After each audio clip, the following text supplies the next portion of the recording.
नमस्कार. आज आपला तिसरा दिवस. तिसऱ्या दिवसाचं आज आपण बघूया तणावाबद्दल.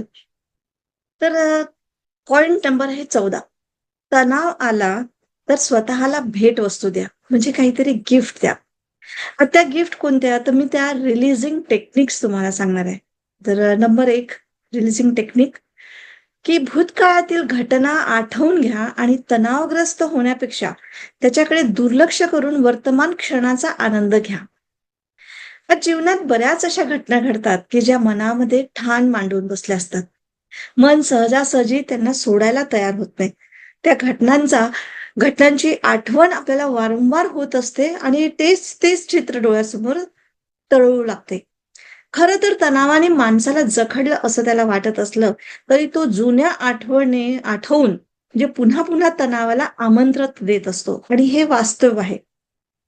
भूतकाळातील घटना मनात साठवून पुन्हा-पुन्हा त्याच घटनांची तीच-तीच दृश्य पाहतो आपण आणि त्याच अनुभव परत-परत होतात आणि परत तशाच वेदना, दुःख, त्रास सहन करून आपण आपल्या स्वतःचं स्थान वाढवत असतो. दिवसभर जर असे प्रोग्राम आपल्या मनात सुरू राहतात, तर मग समजा लोकं म्हणजे जसं मेसेजही पाठवतात, तरी काय त्या ह्याच गोष्टीचा वापर करत असतात. काही लोकं म्हणजे चित्रांच्या माध्यमातून तो संदेश तुमच्याकडे पोहोचवत असतात. तर काही तुमचा एकदा तुम्ही समजा तो मेसेज चालू केला, तर मग तो बंद करेपर्यंत म्हणजे ते संपेपर्यंत ते सतत सुरू राहते आपल्या मनामध्ये. आणि तसंच मग नकारात्मक भावना आणि विचार याचे चित्र सुद्धा दिवसभर आपल्या त्या दृश्याच्या रूपाने कळत-नकळत आपल्या समोर येत राहतात. कारण तुम्ही जे आतमध्ये विचार करता तेच तुमच्या समोर येत राहतात आणि अशा पद्धतीने तणाव वाढतच जातो. आता ह्या चित्रांना किंवा ह्या दृश्यांना जर थांबवायचं असेल, तर त्याच्यासाठी ताकदीची गरज नाहीये. तर काही तंत्र तुम्हाला मी सांगते, त्याच्या मदतीने तुम्हाला ते सोडणं म्हणजे सहज होतं. आता जसं म्हणजे हा टेक्निकला म्हणजे एक जसं म्हणजे काही आपण एक टेक्निकल काही गोष्टी आपण धरूया. म्हणजे टेक्निकली आपण जसं काही करतो, तसा त्या टेक्निक्सचा उपयोग तुम्ही जेव्हा-जेव्हा तणावात असता, तेव्हा-तेव्हा त्याचा उपयोग करू शकता आणि तुमचं इमोशन्स, विचार किंवा नकारात्मक भावनांना तुम्ही रिलीज करू शकता. म्हणजे तुम्हाला त्याच्यानंतर म्हणजे तुम्हाला जो काही आनंद किंवा मुक्तपणाची भावना जाणवेल, तर ते बघा तुम्ही कसं एक नीट समजून घ्या. आता जसं काही पेपर तंत्र आहेत. पेपर तंत्र म्हणजे आपण लहानपणी कधीतरी ते कागदाचं विमान बनवलं असेल आणि उडवलं असेल, माहिती असेल. तर आजही तुम्हाला तेच करायचंय. म्हणजे कोणत्याही गोष्टीचा तणाव आला, तर पहिल्यांदा त्या तणावामागील प्रोग्रामिंग काय रन होतोय, हे शोधून काढायचं. म्हणजे आधी या तणावामागे कोणतं प्रोग्रामिंग आहे ते शोधून काढा आणि मग आतमधल्या त्याच्याबद्दलच्या नकारात्मक किंवा तक्रार किंवा रागाचे, कधी-कधी अपराधीपणाचे पण काय विचार चालू आहे, ते त्या पेपरवर लिहा. आणि काहींच्या मनामध्ये तर खूप जास्त लिमिट होऊन जाते, की आत्महत्येचे विचार येत असतात. तर अशा वेळेस हे सगळे विचार त्या कागदावर लिहून काढा. आणि प्रोग्रामिंग आणि त्याच्या संबंधित आणखी कोणत्या धारणा असतील, त्यासुद्धा त्या कागदावर लिहून टाका. धारणा म्हणजे कसं, की जसं पैशांच्या कमतरतेमध्ये तुम्हाला असं वाटतं, की मी खूप मेहनत करते, पण तरीही मला पैसे मिळत नाही किंवा पैसा आला तर टिकत नाही किंवा मला लोकं फसवतात किंवा माझ्याकडे कमी पैसा आहे. असं बऱ्याचशा काही गोष्टी धारणा बनून जातात आपल्या. तर एकदा त्याचा नीट विचार करा आणि पैसे कमवण्याची इच्छा असूनही तुमच्या मनात जर अशा धारणा असल्या, तर खूप पैसा किंवा असं पण असतं, म्हणजे इच्छा असूनही म्हणजे समजा अशा काही मनाच्या धारणा निगेटिव्ह असल्या ना मनात, तर कसं होतं, की खूप पैसा येऊनही म्हणजे तो मी सांभाळण्यामध्ये असमर्थ होईल किंवा मला खूप कायदेशीर कागदपत्र द्यावे लागतात, खूप टी-डी-एस भरावा लागतो किंवा खूप लोकांची नजरा वाईट असतात. किंवा मग आपल्याला चोरांपासून सांभाळून राहावं लागतं, हिशोब खूप सांभाळावे लागतात, खूप लोकांचं हे वगैरे, वगैरे. म्हणजे पैसा असल्यानंतरही आपण अशा पद्धतीने निगेटिव्हिटी जे क्रिएट करत असतो. म्हणजेच काय होतं, की कळत-नकळत तुम्ही पैशाच्या आगमनाला विरोध करत असता. जेणेकरून तो तुमच्या जीवनामध्ये पैसा हा येऊ नये. खूप डीप आहे बरं का. थोडंसं शांतपणे राहून विचार करा, की पैसा माझ्याकडे का येत नाही? त्याचं पॉझिटिव्ह पण आहे, निगेटिव्ह पण कर्म आहेत आपले. तर हे तुम्हाला मात्र कळत नाही. पण तुमच्या अंतरंगात मात्र पैशांच्या बाबतीत या धारण्या पक्क्या झाल्या ना, की तुमच्याकडे पैसा टिकत नाही. आलाही तरी मग टिकत नाही. तर असे सर्व प्रोग्रामिंग जे काही झालं असेल त्याच्या गोष्टीचे चित्र किंवा दृश्याच्या रूपामध्ये तुमच्या मनात आला आणि आता हा प्रोग्राम केलेला याचं चित्र काढा किंवा दृश्य करून म्हणजे मनावरची जी पकड आहे ती सैल करायची आहे की हे चित्र काढलं म्हणजे इथून इथे काढलं पेपरवर लिहिलं अशा टाईपचं हे करा आणि मग ह्या सर्व गोष्टी एकत्र कागदावर लिहा आणि त्याचा विमान बनवा है ना. आणि अगदी उंच ठिकाणावर जा म्हणजे गच्चीवरही गेले तरी चालेल तुम्हाला टेरेसवर जाऊन तुम्ही तिथे म्हणजे परत असं फेका तो म्हणजे विमानाचं की तो परत तुमच्याकडे येणार नाही है ना. आणि तो उडवून टाका त्याच्यामध्ये म्हणजे त्याला किंवा मग त्याला पतंगाच्या रूपाने पण तुम्ही बनवू शकता आणि तो वरती दूरवर पाठवलं जाऊ शकतं. म्हणजे याचा मागे आपल्या सबकॉन्शियस माइंडला आपल्याला काय आपण मेसेज देतो आहे की आपल्याला ह्या ज्या नकारात्मक सवयी किंवा धारणा आहेत त्या आपण त्या ब्रह्मांडामध्ये विलीन झालेल्या आहेत. पण तिथून आपल्याला ती एनर्जी म्हणजे एक गिफ्ट रूपामध्ये आपल्याला वापस येते आहे. आणि त्या म्हणजे जे निगेटिव्हिटी वाटत होती किंवा जी भीती वाटत होती, जी अडचण वाटते आपल्याला पैशांच्या बाबतीत, ती सगळी आपण त्या विमानांच्या द्वारे म्हणा किंवा पतंगाच्या रूपाने आपण हा ब्रह्मांडामध्ये विलीन केलेला आहे. अशा पद्धतीने करा. किंवा दुसरा आता विचार असंही असतं, की मी जसा म्हणजे एखादा व्यक्ती म्हणतो, की मी खूप साधारण सामान्य माणूस आहे. मला कोणी विचारतच नाही. मला प्रत्येक गोष्टीसाठी मला बॉसकडे पाठवलं जातं आणि मग बॉस काही शिवाय शाप द्यायचा असेल, तर तो मलाच देतो. मीच एकट्याने ऐकावा. तर मी बिचारा गरीब माणूस. म्हणजे अशा पद्धतीने स्वतःला बिचारा करून ठेवतात आणि मग प्रमोशन होत नाही, पैसा वाढत नाही. अशा पद्धतीने पण आपल्याला जे काही आहे ते सर्व त्याच्यामध्ये लिहून रिलीज करायचंय आणि स्वतःला गिफ्ट बनवायचंय. तर हे झालं पेपर तंत्र 1. आता पेपर तंत्र दुसरं मी सांगते. काही गेल्या एक मनीष नावाचा मुलगा होता, त्याचं लग्न जमत होतं आणि याला मात्र सगळेजण त्याला ते म्हणायचे, की "तूच जबाबदार आहेस." की तेव्हा त्याला मोठं आश्चर्य वाटायचं, की मला असं का नाही वाटणार, की म्हणजे का बरं असं म्हणजे जेव्हाही त्याला सगळं म्हणजे सांगत होते, तेव्हा तो खूप आश्चर्यचकित झाला, की आणि म्हणत होता, की मला असं का नाही वाटणार, की तर मी तर शादी.com मध्ये म्हणा किंवा मॅरेज ब्युरोमध्ये सुद्धा नाव नोंदवलंय, तरी माझं का बरं लग्न नाही? सगळे लोकं मलाच का बरं म्हणजे जिम्मेदार ठरवतात? असं म्हणजे तर मग त्या लग्नाच्या संबंधात त्याच्या मानसिकतेवर काय प्रोग्रामिंग झालेलं असते. तर जसं म्हणजे त्याला ऑटोमॅटिकली आतूनच असं वाटत होतं, की लग्न झालं तर जबाबदाऱ्या वाढतात. मी कोणाची नखरे सहन करू शकणार नाही. किंवा एखाद्या स्त्रीला आनंदी ठेवणं म्हणजे बापरे बाप! कठीणच आहे. वगैरे, वगैरे अशा टाईपचे जे त्याच्या मनामध्ये सतत विचार घोळत असतात. तर अशा स्थितीमध्ये त्याला समज द्यावी लागेल, की नातेसंबंधाला नीट समजून घे. आणि हे जे निगेटिव्ह प्रोग्रामिंग होऊन राहिलं ऑटोमॅटिक ते त्यालाही पता लागत नाही. त्याच्यापासून त्याला अवेअर व्हायला सांगावं लागेल, बोलावं लागेल. आणि मग ते काही त्याला जे काही लग्नाबद्दलची भीती म्हणा किंवा त्याचे निगेटिव्ह प्रोग्रामिंग्स आहेत ते सारे कागदावर लिहून टाकायचं. ते जाळून टाकायचं. म्हणजे अशा पद्धतीने जाळून मग त्याची राख ती एक तर तुळशीच्या झाडाच्या मातीमध्ये टाकायची किंवा पाण्यामध्ये फ्लश करून टाकायचं. तर अशा पद्धतीने पण म्हणजे तुमच्या ज्या चुकीतील मनाच्या सर्व समजुती असतात किंवा चुकीच्या धारणा असतात, त्यात राख होत जातात आणि लवकरच तुम्हाला म्हणजे त्याचं पॉझिटिव्हिटी तुमच्या लाईफमध्ये मिळते. तर अशा प्रकारे मनुष्याचं मन दिवसभर कोणत्या ना कोणत्या विषयात गुंतलेलं असतं. तर त्याचं मन काही वेळापूर्वी एका विषयात, थोड्या वेळातच दुसऱ्या विषयात धावत राहतं. आणि म्हणजे याप्रमाणे कसं होतं, की लहान मुलासारखं ते इतर तिकडे अगदी सतत धावत असतं. तर आता हे त्याला तुम्हाला थांबवण्याचे तंत्र मी सांगितलेले आहे. तर कोणतंही तंत्र वापरून एक तर तुम्ही म्हणजे त्याची हे म्हणू शकता एरोप्लेन बनवून तुम्ही त्याला उडवू शकता किंवा पतंग म्हणूनही त्याला असं उडवू शकता. नाहीतर मग त्याला जाळून घ्यायचं, लिहून घ्यायचं आपल्या मनातल्या ज्या काही भीती, स्ट्रेस ज्या काही वाटतात, निगेटिव्हिटी वाटतात ते लिहायचं आणि ते जाळून टाकायचं. तर अशा पद्धतीचे हे तंत्र वापरून तुम्ही स्वतःला स्वतःचं आयुष्य गिफ्ट देऊ शकता. है ना? त्याच्यानंतरचं मी 15वा पॉइंट सांगते, की जाने दो. हा ध्यान करायचं. जाने दो. जाने दो म्हणजे जाऊ द्या, निघू द्या, निघून जाऊ द्या. तर त्याला आता आपण याला रिलीजिंग टेक्निक आता ही दुसऱ्या नंबरची. तर याला मी कशी तुम्ही करायचं ते सांगते. तर कसं आहे जाने दो द्वारा म्हणजे कसं करायचं? तर तुमची इच्छा किंवा आवड ज्या कार्याशी जोडलेली आहे ते कार्य नजर म्हणजे समोर आणा आणि त्याला जाने दो ध्यानद्वारे कसं रिलीज करायचं ते सांगते. जसं एक माणूस अनेक वर्षापासून परदेशात राहत होता. अचानक काही कारणास्तव त्याला सर्व काही सोडून भारतात परत यावं लागलं. त्याला आता त्यासाठी 2-3 महिने लागणार होते. आता अनेक वर्ष तो परदेशात फॉरेनमध्ये राहिल्याने तुमच्या मते अंदाजे त्याच्याकडे किती सामान असेल बरं? तर तो हाही विचारात पडला, की जाण्यापूर्वी मी काय करू? की एवढं सामान परदेशातून परत आणण्यास म्हणजे तेवढं मोठं सामानही आणणं काही जरुरी नाही आणि विमानातूनही आपण सामान आणायला काही मर्यादा असतात, है ना? त्यामुळे तो आता काय सोडायचं, काय घ्यायचं याचा विचार करू लागला. मनात खूप विचार सुरू झाले. कपाट ह्या मित्राला द्यायचं का? मग हे सामान त्या मित्राला द्यायचं का? मग हे मशीन त्याला द्यायचं का? आणि इतकी वर्ष आता आपणच स्वतः बघा ना, कोणत्या वस्तू वापरत असल्या, की त्याच्याबद्दलचा आपल्याला मोह तयार होऊन जातो. ते कोणाला किती आवडीचा व्यक्ती असेल तरी त्याला देताना दुःख होतं किंवा कुठेतरी वाईट कमतरता जाणवत असते. आणि बरोबर मी जसं वापरलं तसंच लोकं हे वापरतील का? असं एक म्हणजे आपण त्या वस्तूंबद्दलचं हे होऊन जातो. पण तरी पण त्याने काय केलं, की जेवढं काळजीपूर्वक विल्हेवाट लावू शकत होता तेवढं लावलं आणि आवश्यक सामान तेवढं घेऊन जाऊया, असा त्याचा विचार म्हणजे निर्णय पक्का झाला आणि तो तसंच देऊ लागला.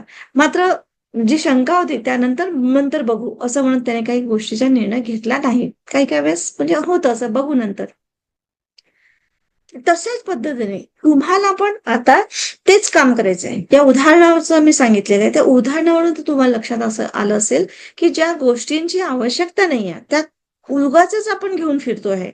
आणि जे अनावश्यक तणाव येतो त्यांना जाऊ द्या असं बोलायचंय, म्हणजे सोडून द्यायचंय. तर कसं आहे, की आता म्हणजे जसं आता आपल्याला मेन म्हणजे काय आपलं जाणं महत्वाचं आहे. आपल्यासोबत जे महत्त्वाचं सामान आहे ते घ्यायचं आहे, बाकीचं रिलीज करायचं म्हणजे सोडून द्यायचंय, सोडायचंय. सोडल्याशिवाय तुम्हाला नवीन गोष्टी मिळत नाही. तर हे ध्यान आता बघा मी तुम्हाला होत असेल तर पहिल्यांदा ऐकून घ्या आणि मग करून बघा. ठीक आहे. तर आता कसं आहे, की सगळ्यात पहिले म्हणजे कान हे इंद्रियाचं कार्य आहे. तर श्रवण म्हणजे याचं कार्य म्हणजे काय? श्रवण म्हणजे ऐकणं. त्वचेचं कार्य काय? स्पर्श.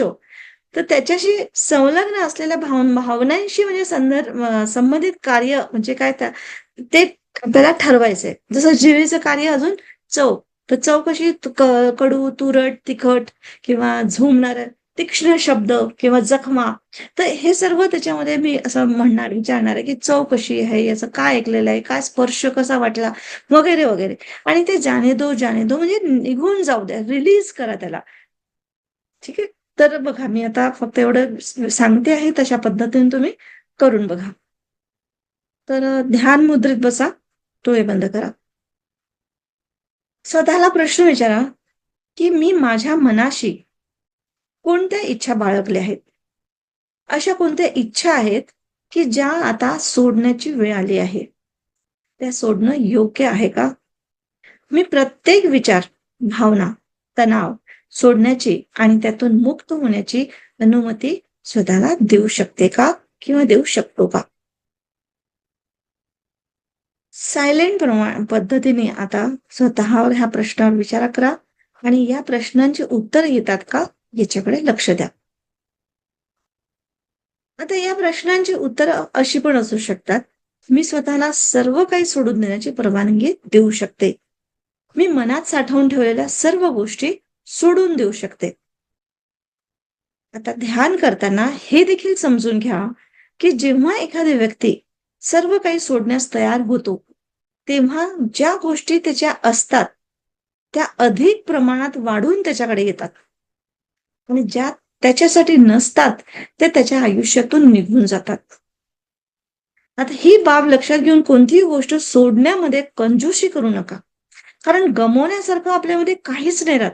मात्र मिळवण्यासाठी संपूर्ण जग, संपूर्ण विश्व उपलब्ध आहे. हा पॉइंट खूप महत्वाचा आहे. लक्षात घ्या. काही गोष्टी सोडताना म्हणजे त्या मनापासून सोडून द्यायच्या. सोडण्यासाठी म्हणजे तुम्ही काहीच घेऊन जाणार नाहीये तुम्ही आणि त्या नाही सोडल्यानंतर आपोआपच निघून जातील वेळ. जेवढा वेळ लागेल तेवढा वेळ. पण गमावण्यासारखं काहीच नाही राहत. पण मिळवण्यासाठी मात्र सगळं जग आणि संपूर्ण विश्व तुमचं आहे, उपलब्ध आहे तुमच्यासाठी. आता आपल्या मनाला प्रत्येक गोष्ट सोडण्यासाठी तयार करा. कारण त्यामुळेच तुम्ही ध्यानाचा पूर्ण लाभ घेऊ शकाल आणि पूर्ण जीवनात तुमच्या परिवर्तन येईल. आता पुढच्या टप्प्यामध्ये स्वतःला विचारा, की मला काय-काय बघायची इच्छा नाही? या प्रश्नांची वेगवेगळी उत्तरं तुम्हाला मिळतील. जसं म्हणजे एखादा रंग तुम्हाला आवडत नाही गलिच्छ किंवा घाणेरडं वातावरण तुम्हाला आवडणार नाही. रडणारं मूल तुम्हाला पाहायची इच्छा नाहीये. कधी-कधी म्हणजे ट्रॅफिक है ना किंवा ट्रॅफिक मिळालेला आवडत नाही किंवा मग कधी-कधी दुसऱ्यांना पुरस्कार म्हणजे ट्रॉफी मिळाली सुद्धा तुम्हाला कधी-कधी द्वेष निर्माण होतो. ह्या प्रत्येक इच्छा समोर आणा. बघा तुम्हाला कुणाच्याबद्दल द्वेष आला का, राग आला का, आवडत नाही असं नाही. हे समोर आणा आपल्या मनासमोर. आता स्वतःला विचारा, की मी खरंच ह्या माझ्या इच्छा माझ्या कामाच्या आहेत का? आणि मी ह्या इच्छा सोडू शकते का? लोकांनी त्यांच्या पद्धतीने जगावं आणि यशस्वी व्हावं यासाठी मी त्यांना परवानगी देऊ शकते का?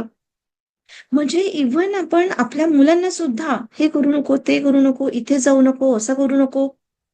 म्हणजे त्यांना त्यांच्या जीवनामध्ये त्यांच्या त्यांच्या म्हणजे मनाने जाण्याची मी परवानगी देऊ शकते का? म्हणजेच जाने दो.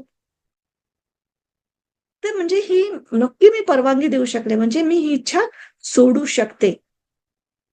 नंतर हे थोड्या वेळाने स्वतःला सांगा, की या इच्छा सोड आणि हे असं बोलताना ही मूठ अशी घट्ट आपण जी आवळून ठेवली आहे, म्हणजे पकडून ठेवलेल्या आहे इच्छा. इव्हन म्हणजे लोकांनी कसं वागावं ती सुद्धा इच्छा आपण पकडून ठेवलेली आहे. तर त्या इच्छा मग हळूच सोडून द्यायच्या, अशी सोडून द्यायची मूठ. आवळून जी घट्ट ठरवली होती ना, ती सोडून द्यायची आहे. आणि जाने दो, जाने दो, जाने दो. म्हणजे जाऊ द्या, जाऊ द्या, जाऊ द्या. आणि असं समजून म्हणजे स्वतःला पुन्हा-पुन्हा म्हणायचंय आणि म्हणायचंय, की मी स्वतः आता या इच्छेतून मुक्त झालेली आहे. मला याच्यापासून मुक्ती मिळालेली आहे.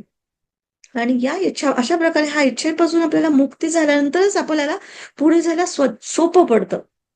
आणि काही काळ शांत झाल्यावर मात्र आता स्वतःला विचारा, की मला काय-काय ऐकण्याची इच्छा नाही? तर या प्रश्नाला पण वेगवेगळी उत्तरं मिळू शकतात. जसं कोणाचा बेसूर आवाज, स्वतःची निंदा किंवा कलह असं किंवा कधी-कधी कुत्र्याचं भुंकणं किंवा काहीतरी भांडणाचा आवाज किंवा काहीतरी न ऐकणारे म्युझिक, है ना? तर अशा ह्या काही-काही गोष्टी मनातल्या सूक्ष्मतम गोष्टी सुद्धा आपल्याला न ऐकण्याचा विचार असतो आपला, की बापरे! माझ्या मनात काय येतं? नाही पाहिजे मला असं सगळं, असं म्हणतो. तर असं काय आहे का? तर ते पण लिहून काढा. म्हणजे लिहा आणि ते पण म्हणजे आपल्या मनातील ज्या काही सूक्ष्म इच्छा आहेत, त्याला पण बाहेर काढण्याचा प्रयत्न करा. त्याला पण असं मूठ बांधायचं आहे, की मी ह्या सगळ्या मूठ बांधून ठेवलेल्या आहे. आणि मग त्याला स्वतःला प्रश्न विचारा, की ह्या सगळ्या इच्छा मी सोडून देऊ शकतो का? किंवा सोडून देऊ शकते का? हो, मी निश्चितच सोडून देऊ शकते. आणि मी त्याला स्वतः म्हणजे या सर्वातून मी स्वतःला मुक्त करू शकते आणि खुलं जीवन जगू शकते. आणि असा मूठ आवळून ठेवल्यानंतर त्याला हळूच सोडून द्यायचं. आणि जाने दो, जाने दो किंवा म्हणजे जाऊ द्या, जाऊ द्या असं म्हणून मूठ उघडायचं आणि डोळे उघडायचे हळू-हळू. म्हणजे अशा पद्धतीने सर्व तुम्ही तुमच्या निगेटिव्ह भावना किंवा प्रतिकात्मक ज्या भावना आहेत, त्या सगळ्या म्हणजे तुम्ही सोडून देतले असल्याचा तुम्हाला म्हणजे अनुभव येईल. त्याच्यानंतर पुढची पायरी आहे, की स्वतःला विचारा, की मला कोणकोणत्या गोष्टीचा चवीचा आस्वाद घ्यायला इच्छा नाही राहत. आता चवीचा आस्वाद म्हणजे नेहमीच घ्यावासा वाटतो का? कोणत्या गोष्टीचा घ्यावासा वाटतो? तर वेगवेगळ्या तुमच्या चवी असतात. जसं कडू, कडू गोष्टी कोणाला आवडत नाही. तुरट, खारट, तिखट, गोड हे ना प्रत्येकाची आवड वेगवेगळी असते. तर ज्यांना जी गोष्ट आवडत नाही, ती गोष्टीला असं आपण धरून ठेवले, की मला आवडत नाही, मला आवडत नाही, मला आवडत नाही. पण मी हे सर्व स्वाद सोडू शकतो का? कारण हे माझं आहे ते नक्कीच माझ्याकडे परत येईल. मला आवडत असलेले स्वाद मला म्हणजे माझ्या मनाला आवडत असलेले स्वाद मी सर्व सर्व काही तुम्ही म्हणजे असं सोडून द्या त्याला. असं म्हणजे कितीही ते चवदार असो, हे चांगलं वाटत असं काही असो, पण तुम्हाला जर सोडावसं वाटतंय, जसं आता शुगरच्या लोकांना नाही गोड खायला पाहिजे. हो ना, गोड तर बाकी किती म्हणजे सगळ्यांना आवडतं. पण नाही ते सोडायचंय आपल्याला. तर ते मी ते गोड आहे, ते गोड पदार्थ मी सोडले आणि मग जाने दो, जाने दो. जाऊ द्या, जाऊ द्या, जाऊ द्या. आणि हे सोडल्यानंतर आता मी सर्व जे काही माझ्यासमोर येईल त्या सगळ्यांना मी अनुमती दिली. म्हणजे मी असं घट्ट पकडून ठेवतो, की गोड नाही खायचं, गोड नाही खायचं, कडू नाही खायचं, असं नाही, मला कडू आवडत नाही, मला कडू आवडत नाही, मला असं नाही. म्हणजे कुठल्याही चवला एकदम म्हणजे असं आपण काय म्हणतो एक असं कडक झालेलं असतं. तर ते आपल्या म्हणजे ज्या भावना असतात ना, त्या सगळ्या म्हणजे आतमध्ये असं लपलेल्या असतात. म्हणजे काय म्हणतात त्याला ब्लॉकेजेस असतात. त्या ब्लॉकेजेसला सोडायला म्हणून ही टेक्निक आपल्याला आहे. आणि एकदा जर तुम्ही सगळं सोडलं ना, तर तुमच्यासाठी जे काही योग्य आहे, ते सर्व काही तुमच्या सोबत येईल. म्हणजे तुम्हाला जे पाहिजे आहे ते तुम्हाला बिलकुल योग्य तुमच्या समोर येईल. पण आपण जबरदस्तीने घट्ट मनाने घट्ट धरून ठेवलेल्या काही गोष्टी असतात ना, त्या तुमच्या मग आणखी पकडून जातात त्या आणि त्या निगेटिव्ह भावना तयार होतात. तर म्हणजेच काय सर्व म्हणजे एकंदरीत ध्वनी आहे, दृष्टी आहे, स्वाद आहे, याच्यापासून मुक्त झाल्यामुळे काय होईल आपण आपल्या मनाने जे घट्ट धरून ठेवलेले जे आजारपण असतात ते सुद्धा आपण आपल्याकडून सोडून द्यायचे असतात. तर ते ऑटोमॅटिकली तुमच्याकडून बरे व्हायला लागतात. जसं म्हणजे काय एखाद्या व्यक्तीला काही ऐकायचं नसतं, पण तरीही ते ऐकावं लागतं. मग एखाद्या गोष्टीचा वास घ्यायचाच असतो, खायचाच असतो, स्पर्श करायचा नसतो, तरीही ते म्हणजे त्या आयुष्यामध्ये घडतातच त्या गोष्टी. तर तेव्हा शरीरातील अवरोध निर्माण होतो तेव्हाच आणि या शरीरात मग ते आजार निर्माण होतात, उत्पन्न होतात. म्हणून ह्या सगळ्या गोष्टी तुम्हाला सोडणं खूप गरजेचं आहे, की मी सोडलं. जसं आहे तसं स्वीकारलं. जे आहे ते मी स्वीकारलं. तर हा ध्यान मी जे सांगितलं याच्या ध्यानामध्ये तुम्हाला सर्व काही सोडावं लागेल. अनेक वेळा आपण एखादी गोष्ट सोडताना खूप काही दिरंगाई करतो आणि आपल्याला भीती वाटत असते किंवा जे प्रिय आहे ते सुटलं तर मग परत येणार नाही, अशी पण तुम्हाला भीती वाटते. पण असं काही नाही. ह्या ध्यानाने तुम्हाला जे आवडतं आहे आणि तरी पण सोडावं लागतंय, सोडून तर द्या. जे तुमचं आहे, जे तुम्हाला पाहिजे, जे तुम्हाला आवश्यक आहे, ते बरोबर तुम्हाला येईल. पण त्याला असं अवरोधांपासून आपल्याला मुक्त करायचंय. अवरोध म्हणजे रेजिस्टन्स ते आपल्याला सोडून द्यायचे. फ्लो फ्लो फ्री करायचंय. आता आणखी दुसऱ्या पद्धतीचं आता आपण वासाचं बघू, स्मेलचं बघू, की आता विचारा स्वतःला, की मला कोणता वास आवडत नाही. आता कोणाला कधी-कधी दुर्गंधी नाल्याची वास आवडत नाही किंवा कुणालाच नाही आवडत. पण त्याच्यासाठी सुद्धा खूप हे होऊन जातं, इरिटेट होऊन जातात काही-काही वेळेस है ना. रॉकेलच्या वासात दुर्गंधी जाणवतो. तर कोणाला वाहनातून निघालेला तो धूर त्याचा वास त्रास होतो. तर जळण्याचा किंवा दुर्गंधी अशा खूप लोकांना बऱ्याचशा काही-काही गोष्टी वास आवडत नाही. या उलट काही विशिष्ट वास आवडतो जसं परफ्यूम आहे, अत्तर आहे, एखादी साबण आहे, शॅम्पू आहे, है ना? तर हे सुगंध, दुर्गंध जे काही असेल ते सगळं तुम्ही आठवा स्वतःला जे काही आहे. पण आता विचारा सगळ्यांना, की हे सगळं वास किंवा हे सगळे सुगंध हे सगळं मी सोडून देऊ शकते का? म्हणजे मला याच्यातून मुक्त व्हायचंय म्हणजे मी माझं मोकळं जीवन जगू शकेल. अशा पद्धतीने परत ते चांगलं वाईट याचा विचार नाही करू. जे आहे ते आहे, त्याला सोडायचंय. बस आलं आहे, गेलं आहे, आलं आहे, गेलंय. पण आपण काय केलं असं पकडून ठेवलंय ना प्रत्येक गोष्ट. मला हा सुगंध खूप आवडतो, खूप आवडतो. मला जाई-जुई, गुलाब असं हो ना. पण असं नाहीये किंवा मला हा घाण वास बिलकुल आवडत नाही. एक माझी नणंद होती त्यांना म्हणजे असं बाजूला कुत्र्यांनी पण शी वगैरे केली तर तो किती दूर होतं ते. तरी सुद्धा ते सारं घाण वास त्यांच्या शरीरामध्ये पसरून द्यायचं. म्हणजे टॉयलेटला गेल्यानंतर तर हे बापरे! कायच तोंड धुवायच्या, कायच अंघोळ करायच्या, कायच म्हणजे त्याला ओसीडी म्हणतात ना, तशा टाईपचं होतं ते. तर ह्या लोकांनी कसं असं पकडून ठेवलेलं असते असं, की घाण वास आहे, घाण वास आहे, घाण वास आहे असं करून. त्याच्यासाठी किती नुकसान होतोय, पाण्याची टंकी किती खाली होतीये, किती पाणी वेस्ट, किती लोकांना त्रास, किती दुसऱ्यांना त्रास, काय-काय होतंय, याची काही फिकर राहत नाही. तर अशा वेळेस तुम्ही स्वतःला स्वतः रजिस्ट करून ठेवलेलं आहे. पण तुम्ही जसं जाणे दो किंवा जाऊ द्या म्हणून सोडली मूठ, तसं तुमचे सगळे ते निगेटिव्हिटीज असतात, ज्या काही आवड-नावड जी काही असेल ते सगळी रिलीज होते, की जे समोर आलं ते. आणि अशा वेळेस तुम्ही एक्सेप्टन्समध्ये राहता आणि सारं ब्रह्मांड तुम्हाला हवंय ते देतो मग तुमच्यासाठी. तर अशा पद्धतीने जाऊ द्या किंवा जाणे दोचं मनात हळूहळू मूठ उघडायची आहे आणि मनातल्या मनात मी पूर्णपणे स्वतंत्र आहे असं घोषित करा आणि हळूहळू डोळे उघडा आणि ह्याचं ध्यान करताना सर्व इंद्रियांवर एकाच वेळेस काम करावं वाटलं म्हणजे कधी कधी असं होतं की आज मी टेस्टवर करते उद्या दृष्टीवर करते नंतर मी माझ्या स्पर्शावर करते तर अशा पद्धतीने तुम्ही एकेका दिवशी पण करू शकता किंवा एकाच दिवशी तुम्ही सगळे पण करू शकतात. तुम्हाला जसं-जसं ज्या-ज्या आपल्या इच्छांचा त्याग करायचा असतात, तर त्या इच्छांमध्ये म्हणजे आपल्या चांगल्या गोष्टी देखील सोडाव्या लागतील याच्यामध्ये. म्हणजे चांगलं आणि वाईट. पण खरं याची खंत करू नका. नेहमी असा विश्वास मनात बाळगा, की तुमचं जे आहे ते तुम्हाला परत नक्कीच मिळेल आणि अजून अधिक वाढून मिळेल. है ना? मानवी मनात दफन झालेल्या दृश्य आणि अदृश्य अडथळ्यांमुळे सर्वोच्च शक्यता प्राप्त होण्यामध्ये म्हणजे बाधा निर्माण होते. हे सगळं आपणच मनामध्ये दफन करून ठेवलेले आहेत ना सगळ्या भावना. त्याच्यामुळे कसं होतं, की सगळं त्याला आपल्याला जी माहिती पाहिजे, जे सर्वोच्च शक्ती पाहिजे त्याला त्याच्यामध्ये बाधा येऊन जाते आणि तो एक रोग बनून जातो आणि म्हणून मग आपण मुक्तपणे कार्य करू शकत नाही. तर तुमची प्रत्येक शुभेच्छा जेव्हा जेव्हा परत येईल ना तुमच्याकडे, ती वाढूनच येईल हे लक्षात ठेवा.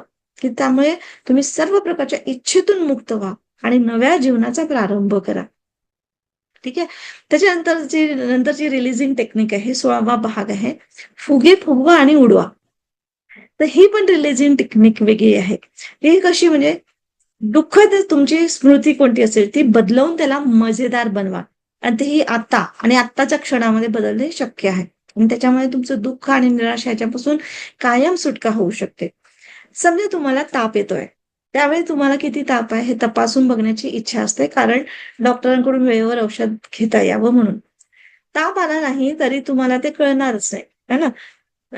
आणि शरीरामध्ये एखाद्या आजाराचा व्हायरस किंवा विषाणू पसरत आहे, तेव्हा तुम्ही म्हणाल की हे चांगलं आहे. या तापाने मला उपचार करण्याची वेळेवर सूचना दिली आहे. म्हणजे आपल्याला जसं ताप आला तर आपण कसं घाबरतो असं एकदम, "अरे ताप आला, ताप आला." पण ॲक्चुअली काय होतं, की ताप कशामुळे येतं? तुमच्या शरीरामध्ये व्हायरस, विषाणू पसरत आहेत. याचं लक्षण तो ताप आपलं शरीर स्वतःचंच म्हणजे गर्भहाट वाढवतो. तो स्वतः प्रयत्न करतो त्या व्हायरसला नष्ट करण्याचा, म्हणजे ताप वाढवून, उष्णता वाढवून आणि मग ते आपल्याला सूचना पण मिळते आणि मग तसं आपण डॉक्टरकडे जाऊन औषधं घेतो. तर हे एक प्रकारचं त्याला तापाला धन्यवाद बोलायचं आहे. म्हणजे तसंच चिंता, तणाव किंवा भीती अशी वाटली तर ती दाबण्याऐवजी लगेचच त्याला रिलीज करा. म्हणजे आतून तुम्ही रिलीज होत जाणार.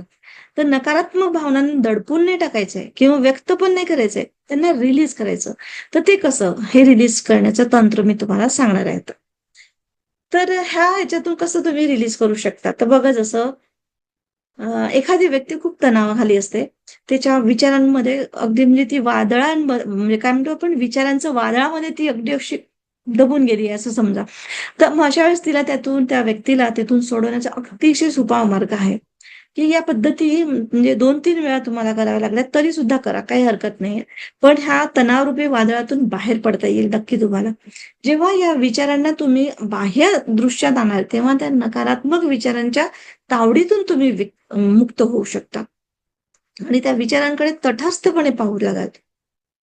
तर ते कसं आहे बघूया. तर एका काल्पनिक शक्तीच्या सहाय्याने तुम्ही फुग्यांचा वापर करायचा आहे. फुगा आपण जो फुगवतो ना, तो कोणत्याही प्रकारचा एक फुगा घ्या. जसं म्हणजे पाण्याचे फुगे असतात किंवा वायूचे फुगे किंवा तोंडाने फुगवायचे फुगे कोणतेही असो. तर तुम्हाला तणाव कोणता आहे त्याचा विचार करा. या तणावाला काही रेटिंग द्या. रेटिंग म्हणजे 1 ते 5 पर्यंत म्हणजे जसं. तर हा तणाव आला आहे, असू द्या, ठीक आहे. तर कदाचित काही काळ तर राहू शकतो. त्या भावना, तणावाचे विचार अगदी प्रेमाने म्हणजे टॅप करा. म्हणजे हळू थोपटा. म्हणजे कल्पनेमध्ये ह्या सगळ्या गोष्टी. आणि जेवढं प्रेम मिळेल तेवढं त्या गोष्टी विलीन होऊ लागतात. मनात म्हणा की मी तुला परवानगी दिली आहे. तुला आता शरीरात राहायचं असेल, हुशार राहा. म्हणजे स्वतःच्या तणावाशी बोलायचंय आपल्याला.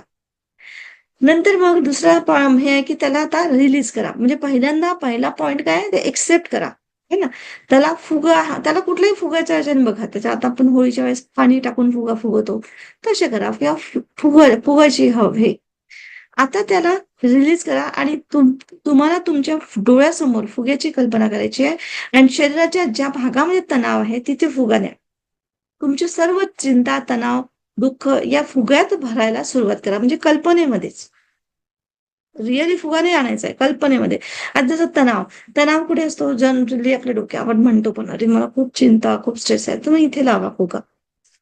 इथे लावल्याबरोबर असं म्हणजे कल्पनेमध्ये आणि असं समजा, की जे काही तणाव आहे, ते तणाव म्हणजे एक हवा आहे म्हणा, जे काही आहे, त्याच्याने तो फुगा फुगतो आहे आणि तो पारदर्शक फुगा आहे. ज्याच्यामध्ये तुम्हाला काळे, निळे किंवा हिरवे किंवा जे कोणत्या रंगाचे तुम्हाला पदार्थ भरण्याची कल्पना तुम्हाला जे काही पाहिजे असेल, अनुभवायचं असेल, त्या फुग्यामध्ये ते फुगे सर्व भेदले म्हणजे सर्व जे काही जातंय, जणू त्याच्यामध्ये चिंता, तणाव, वेदना काही असेल, जे काही सगळं तुमच्या त्या हवेच्या रूपाने ते सगळं त्या फुग्यामध्ये जात आहे. असं हे करा. आपल्याला म्हणजे कल्पनेमध्ये असं ठेवूनच हात असंच ठेवून करायचंय. हां, मी आता तुम्हाला सांगते असं याचा अर्थ असं नाही की इथे हात लावा. इथे बसायचं अगदी शांत आणि असं करायचंय की जसा एक तो फुगा आहे तो माझ्या इथे तणाव आहे तर मी इथून हे करते. कधी-कधी तणावाने पोटात दुखायला लागतं, पायात दुखायला लागतं, मग त्या गुडघे दुखतात. त्याला एक तणाव असतो आपल्याला खूप म्हणजे शरीराचा तणाव म्हणजे मानसिक तणाव शरीरामध्ये कन्व्हर्ट होतो आणि मग तो दुखण्यामधून येतो. तर जे काही दुखणं असेल तिथे पण तुम्ही म्हणजे कल्पनेमध्येच फुगा लावताय आणि तो फुगा फुगतोय असं समजायचं. आणि शेवटी त्याची गाठ बांधून टाकायची त्या फुग्याची. आता तो फुगा तुम्ही हातातून सोडून द्या. त्याला सोडून द्या. तो ब्रह्मांडामध्ये जात आहे, अदृश्य होत आहे आणि पूर्ण पुढे विलीन होत आहे. आणि तुमचे तणाव, चिंता, ताण, तणाव जे काही असेल दुःख, सगळं त्या ब्रह्मांडामध्ये विलीन होत आहे आणि तुमच्यापासून ते रिलीज झालंय असं हे करा. म्हणजे अगदी सिंपल आहे. जिथे-जिथे तुम्हाला तणाव वाटतो, चिंता, स्ट्रेस वाटते, तिथे-तिथे त्याला फुग्याला लावा. कल्पनेमध्ये. हात लावायचा नाही, हात असाच ठेवायचा. म्हणजे मेडिटेशनमध्ये करायचं सगळं. आणि मग तो फुगा झाला की त्याला गाठ बांधायची आणि विलीन करून टाकायचं ब्रह्मांडामध्ये. आता तुमच्याकडे स्वतःकडे बघा. तुमचं दुःख, काळजी, तणाव, वेदना कमी झाल्या आहेत आणि याची अनुभूती घ्या. आणि जर ते काही प्रमाणात कमी झालं असेल किंवा पूर्णपणे संपलं असेल, तर हा प्रयोग लक्षात ठेवा आणि जेव्हा-जेव्हा अशी परिस्थिती उद्भवेल, तेव्हा-तेव्हा हा प्रयोग करा. शरीरावर दुःख किंवा काळजी अजूनही जर जाणवत असेल, परत दुसरा फुगा आणा आणि यावेळी मात्र असे लक्षात येईल, की तो फुगा पूर्वपेक्षा लहान असेल. म्हणजे आता जास्त नाही, कारण पहिल्या फुग्यामध्ये जास्त हवा गेली ना तणावाची, तर त्याच्यामुळे आता हा लहान असेल, हे तुम्हाला लक्षात येईल. हे तुम्ही जितकं डीपली कराल ना स्वतः, तेवढं तुमच्या लक्षात येईल छानपैकी. आणि मग त्यालाही गाठ बांधून ब्रह्मांडामध्ये बाहेर फेकून घ्या. तिसरा फुगा पाहिजे, तर परत तसंच हे करा. तर अशा पद्धतीने तुम्हाला जोपर्यंत तुमचं पूर्ण दुःख, तणाव, चिंता नाहीसे होत नाही, म्हणजे रिलीज होत नाही, तोपर्यंत हा प्रयोग करत राहायचा आहे. आणि मग हळूवारपणे डोळे उघडायचं. तर अशा पद्धतीने तुम्ही म्हणजे ही घटना तुम्ही त्याला रिलीज असं करू शकता. तर जसं आपण प्रेशर कुकरमध्ये अन्न शिजवतो, तर कुकरमध्ये प्रेशर आल्यावर कशी ती शिटी एकदम वर उडते आणि शिटी वाजवते जोराने. तर जोपर्यंत प्रेशर पूर्ण येत नाही त्या प्रेशर कुकरमध्ये, तोपर्यंत ती शिटी वाजवत नाही. तर केव्हा कधी-कधी मग काय होतं, आपण स्वतःच त्याला असं थोडी शिटी उचलून त्याचं प्रेशर रिलीज करतो, है ना? तर अशाच पद्धतीने आपल्याला पण आपला हा जो प्रेशर आहे, प्रेशर कुकर, त्याला पण रिलीज करणं म्हणजे तणावातून मुक्त होण्यासाठी सवय लावायची कधी-कधी आणि याच्यातून आपण आरामात म्हणजे तणावमुक्त जीवन जगू शकतो. त्याच्यानंतर आहे 17वा पॉइंट. 17वा पॉइंट आहे घटनेला पॉज करा आणि पुन्हा सजवा. म्हणजे कोणत्या घटनेमुळे तुम्हाला तणाव आला, हे सगळे वेगवेगळ्या मजेशीर अशा टेक्निक्स आहेत बरं, करून बघा. ठीक आहे. तर घटनेला पॉज करा म्हणजे थांबवा आणि मग त्याच्यानंतर आपल्याला पाहिजे तशा गोष्टी सजवा. तशा गोष्टींनी. तर ही पण रिलीजिंग टेक्निक आहे जे मी सांगते. तर तसंच एखादी घटना निगेटिव्ह जुने एखादी निगेटिव्ह आठवण तुम्हाला असेल, ज्याच्यामुळे तुम्हाला दुःख निर्माण होते तुमच्या ह्याच्यामध्ये, तर बघा त्याचं आपण कसं हे करू शकतो. आता आपण म्हणतो लोकांना, की झालं गेलं विसरून जा, पुढे-पुढे चला. असं आपण म्हणजे ऐकलंच असेल लोकं म्हणतात, आपणही म्हणतो. पण जुन्या गोष्टी विसरून पुढे जावं आणि भूतकाळ विसरून पुढं आपल्या वर्तमानात किंवा भविष्याचा विचार करावा. तर हे तर अगदी नक्कीच चांगलं आहे. पण इतकं काही आपल्याला हेही माहिती आहे, की जुन्या आठवणीमध्ये इतकं काही तथ्य नाहीये. त्या आठवणी फक्त दुःख देतात. पण एवढं सगळं करूनही जुन्या आठवणी पुसून नवीन म्हणजे वर्तमानामध्ये शांततेने जगणं खरंच शक्य आहे का? आपल्याला असं वाटतं ना, सांगायला काय जातं, आपल्यावर बितली ना तेव्हा समजतं. पण असं नाहीये. कसं आहे, काही गोष्टी टेक्निकली आपण त्याला वर आणू शकतो. आणि पण हे आहे जरूर, की व्यक्ती जितक्या जुन्या गोष्टी विसरण्याचा प्रयत्न करतो, तितक्या त्याला त्या जास्ती प्रकारे आठवतात. ही गोष्ट जरुरी आहे. पण नंतर छोट्या-छोट्या गोष्टी कालांतराने धूसर होत जातात आणि काही वेळेस त्या गोष्टी म्हणजे निघूनही जातात. पण काही वेळेस ज्या आपल्या हृदयात खोलवर कोरल्या गेलेल्या आहेत, तर त्या गोष्टी म्हणजे काळाच्या ओघात विसरण्याऐवजी अधिकच खोल जाऊन म्हणजे रुजतात आणि मग त्या इच्छा असूनही मनुष्य म्हणजे त्याच्यातून मुक्त होऊ शकत नाही. म्हणजे लहानपणी बोललेली एखादी कठोर गोष्ट कोमल हृदयामध्ये इतकं करून जातं, की वय वाढल्यानंतरही त्याचा ठसा इतका म्हणजे अस्पष्ट होण्याऐवजी अधिकच म्हणजे जास्त म्हणजे स्पष्ट व्हायला लागतो आणि त्याचा त्रास व्हायला लागतो, की मला लहानपणी असं झालं होतं. मी इतकं होती तर इतकं काही मला म्हटलं होतं. कोणाचं नाही, आपल्या आई-वडिलांचाच आपल्यावर फरक पडतो. तर जे लोकं आपल्यासाठी इतकं सगळं काही करतात, त्याच व्यक्तीसाठी आपल्या मनामध्ये अशा काही गोष्टी निगेटिव्ह बसून जातात आणि आपलं आयुष्य घडत जातं त्याच्यामुळे. तर त्यावेळेस मनुष्याला काही समजत नाही, त्या व्यक्तीला समजत नाही म्हणून बोलू पण शकत नाही, असं असतं. पण नंतर मात्र त्या गोष्टीचा आयुष्यात खूप गंभीर परिणाम होऊ शकतो आणि आपल्याला पत्ताही लागत नाही, की त्या गोष्टीमुळे आपल्या लाईफमध्ये गंभीर परिणाम होतोय. तर अशा पद्धतीने ह्या अशा अनेक गोष्टी म्हणजे जेव्हा आठवल्या माणसाला, की आपण म्हणजे हीन, कमकुवत म्हणा किंवा असमर्थ असं वाटायला लागतं आणि त्या मूर्खपणामुळे पश्चातापही होतो कधी-कधी. असं वाटतं, की मी त्यावेळी उत्तर दिलं असतं तर बरं झालं असतं. आता पुन्हा जर ही गोष्ट घडली ना माझ्यासमोर, तर मी आता असं करेन, तसं करेन. म्हणजे कधी-कधी तर एकांतामध्ये माणूस असं बोलायला लागतो. म्हणजे हातवारे वगैरे करून सुद्धा. तर असे त्या गोष्टी म्हणजे जास्त आणखी डीप जातात. तर ठीक आहे, नाही काही करू शकत. काही-काही वेळेस जसं म्हणजे आता लहानपणी शाळेत काही मुलं चिडवत असतील, तर तो प्रसंग आठवला, तर मग त्याचा राग आणि तणाव येतो, की लहानपणी मित्र चिडवत होते असं-तसं मी काहीच करू शकलो नाही. आणि अशा आठवणी म्हणजे आयुष्यभर भूतकाळातल्या ह्या आठवणी मनावर म्हणजे खोल दडवून ठेवून असं म्हणजे जगत असतो माणूस. आणि त्या गोष्टी जेव्हा-जेव्हा आठवल्या तेव्हा-तेव्हा तो तणावग्रस्त होतो. लोकं असतात तसे आहेत. खूप लोकं आहे आणि याच्यामुळे खूप लोकांनी आपलेच आयुष्याचं म्हणजे सगळं हे करून टाकलेलं आहे. पण जेव्हा संशोधन केलं तेव्हा पाहण्यात आलं, की माणसाच्या अंतःकरणात ह्या ज्या गोष्टी उन्मळून येतात, तेव्हा तो अस्वस्थ होतो किंवा त्रस्त होतो. तर त्याच्या मनात तीच घटना परत उफाळून येते. तशीच भावना निर्माण होते आणि असं घडल्यामुळे त्या भावनांच्या प्रती त्याच्या मनात तिरस्कार म्हणजे रेजिस्टन्स सुरू होतो आणि या भावनातून मुक्त व्हावं, लवकरात लवकर हे नष्ट व्हाव्या, असं त्याला वाटत राहते.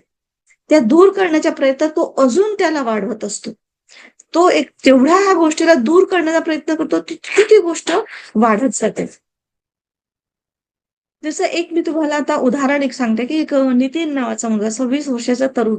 त्याने लहानपणापासून आपल्या वडिलांच्या आणि त्याच्या म्हणजे त्याच्या वडिलांना त्यांनी त्याच्या इच्छा म्हणजे वडिलांच्या इच्छा आपल्या आईवर लादताना त्यांनी पाहिलं.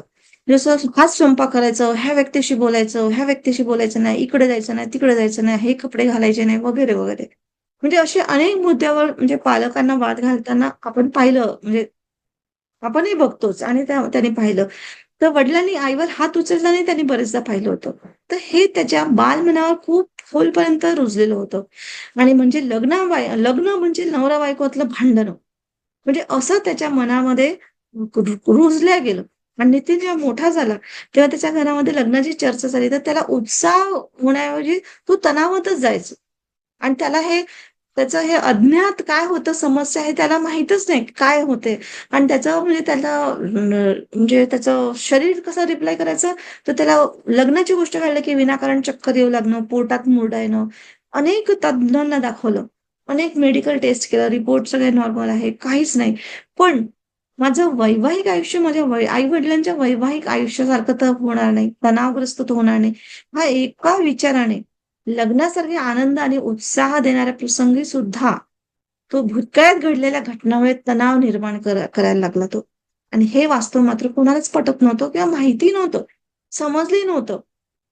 तर अशा पद्धतीने एका काउन्सिलरकडे जाऊन त्याने जायचं ठरवलं नितीनने आणि मग तेव्हापासून त्याने काउन्सिलरनी त्याचं सगळं भूतकाळ जाणून घेतलं, की कशा अप्रिय घटना भूतकाळातल्या अप्रिय घटना कसा तो वर्तमान खराब करू शकतो आणि त्याच्यामुळे शरीरामध्ये आजार कसा निर्माण करू शकतो, हे सगळं त्याला समजलं आणि त्याने असे काही तंत्र आहेत, जे आता आपण सांगितले, हे तंत्र करून म्हणजे विसर्जित करायला सांगितलं.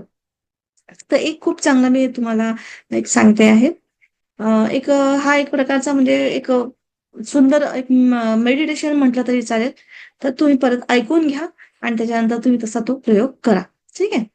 तर आपले डोळे बंद करा आणि एखाद्या शांत ठिकाणी बसा.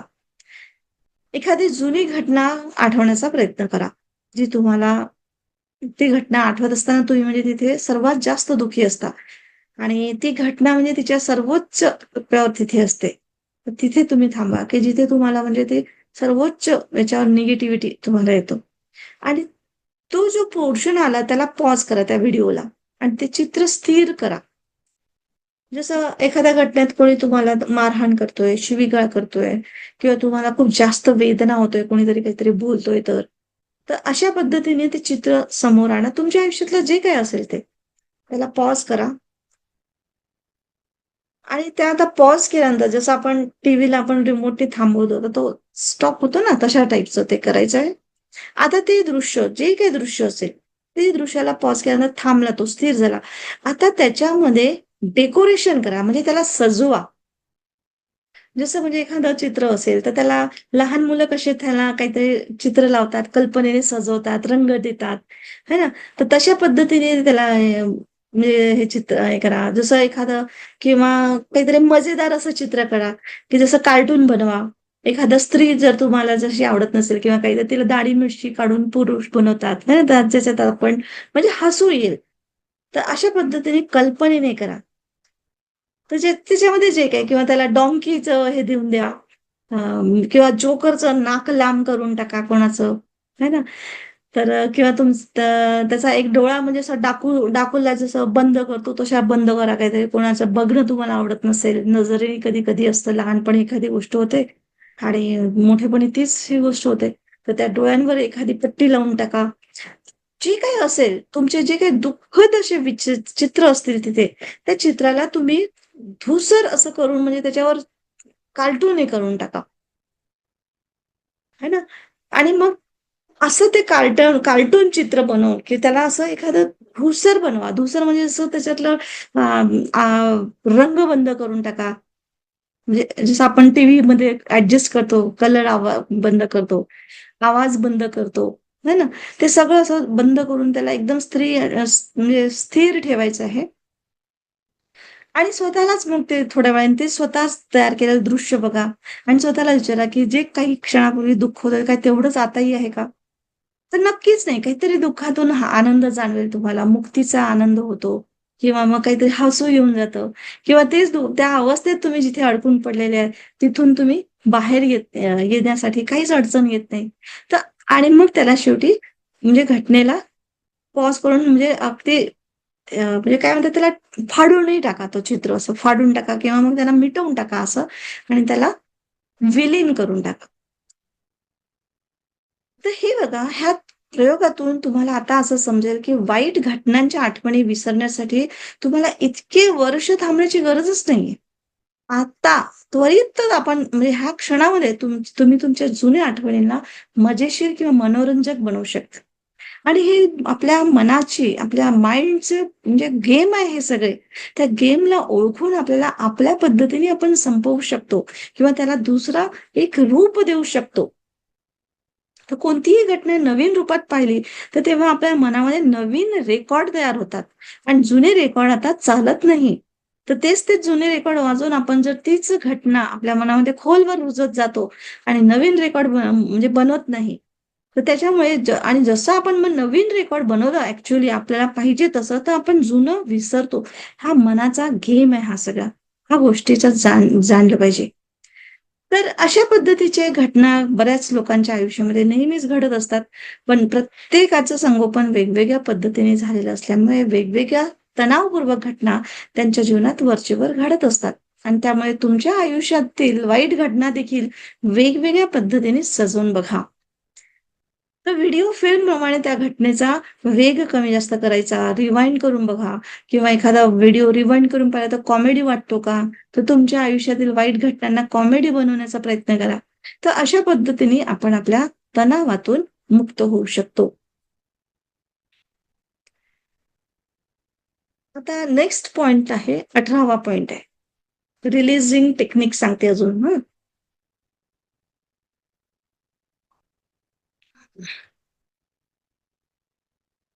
हं.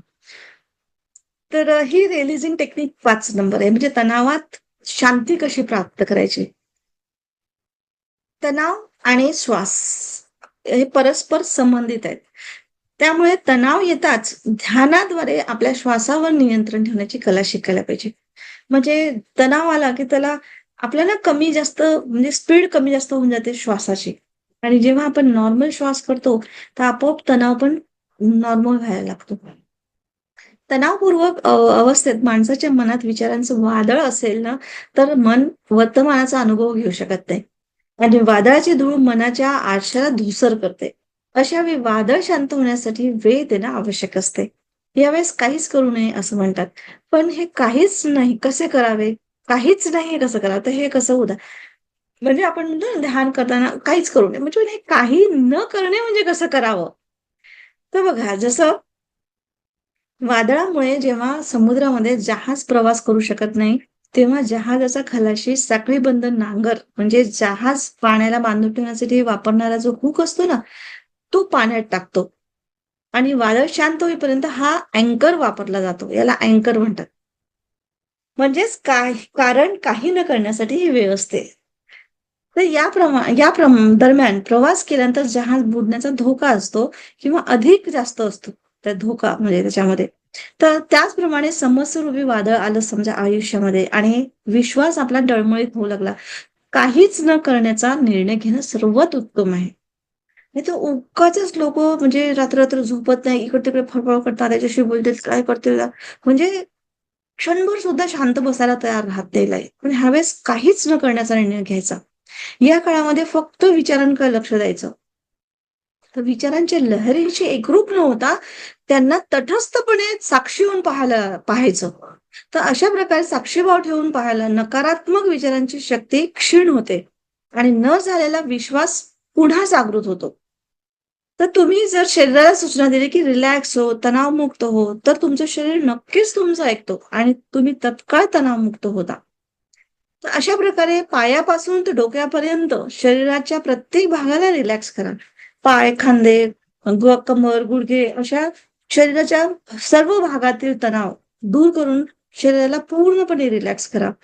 आता तुमच्या मनाला विश्रांती देण्यासाठी सर्वाधिक प्रिय असलेलं दृश्य समोर आणा. म्हणजे जसं म्हणजे बागेतील कुणाला बाग आवडतं, टेकडीवरचं धबधब्याचं दृश्य आवडतं किंवा तुम्ही पिकनिकला गेले असाल तर अशा मस्त समुद्र किनाऱ्याचं दृश्य किंवा तुम्हाला आवडलेला एखादा स्पॉट ते दृश्य आठवा. आणि हे दृश्य समोर म्हणजे येऊ द्या असं आणि त्या दृश्यातील सगळ्यात महत्त्वाच्या गोष्टी तुम्हाला कोणत्या गोष्टी आवडल्या त्याच्याकडे पूर्ण फोकस करून बघा. आणि जेव्हा तुमचं मन हे दृश्य संपूर्णपणे पाहिल, तेव्हा आपल्या शरीराची पडताळणी करा. आणि एखादा अवयव अजूनही तणावग्रस्त वाटतोय का? तर त्याला अजून थोडासा ताणा आणि सैल सोडा. आणि त्याच्यानंतर हळूच आपल्या अवयवाला सांगा, की "तू तणावमुक्त हो. जाऊ दे, जाऊ दे, तणाव जाऊ दे." आहे ना, रिलॅक्स, रिलॅक्स, रिलॅक्स अशा पद्धतीने हे करायचंय. आणि ही पद्धत खरंच शरीराच्या शिथिलीकरणं म्हणजे जे आपण म्हणतो, की शांत राहणं त्याच्यासाठी अत्यंत प्रभावी आहे ही म्हणजे पद्धत. आणि अशाच वेळेत अशा अवस्थेत काही काळ अगदी शांत पडून राहायचं असते. तर अशा प्रकारे आपल्या शरीराचा प्रत्येक भाग तणावमुक्त करून तुम्ही तुमची क्षमता वाढवू शकता, ऊर्जा प्राप्त करू शकता आणि असं केल्याने तुम्ही दिवसभरामध्ये पूर्वीपेक्षा जास्त उत्साहाने काम करू शकता. काय होतं, की आपण तणाव घेतला ना, तर तो ब्लॉकेजेस आपल्या त्या नाड्यांमध्ये म्हणजे ऊर्जेच्या रूपाने ब्लॉक होऊन जातो. कारण काय आहे, निसर्गाचा नियम काय आहे, की जी ऊर्जा तुम्ही घेता, ती रिलीज करते तुमच्या शरीराच्या मार्फत. आणि तुम्ही समजा तुम्हाला तणाव घेतला, म्हणजे बाहेरच्याच घटनेने तुम्ही तणाव घेता की नाही, तर म्हणजेच ब्रह्मांडामधून तुम्ही तणावाची एनर्जी घेतली आतमध्ये आणि ती रिलीज नाही केली, तुम्ही धरून बसले. मला तणाव झाला, मला तणाव झाला, मला शांत नाही वाटत, मला असं नाही वाटत, मला तसं नाही वाटत. तर तो ब्लॉकेजेस येतील आणि त्याला ब्लॉकेजेसला शेवटी आपल्या शरीरात त्याला त्याची हे दाखवायचीच आहे ना, अवस्था दाखवायचीच असते. तर मग अशा वेळेस काय करेल, तो आपल्या रोगातून दाखवतो. त्यापेक्षा त्याला रिलीज करा आपल्या पद्धतीने. म्हणून मी ह्या सगळ्या टेक्निक्स तुम्हाला सांगितलेल्या आहेत. ह्या ज्या रिलीजिंग टेक्निक्स आहेत ना 4-5 सांगितल्या. 5 रिलीजिंग टेक्निक्स आहेत. ह्या वारंवार स्वतःसाठी करा आणि त्याच्यातून तुम्ही स्वतः रिलीज होण्याचा प्रयत्न करा. तर धन्यवाद. इथपर्यंत सगळ्यांनी आपला अभ्यास मात्र जरूर करा. ओके. Thank you.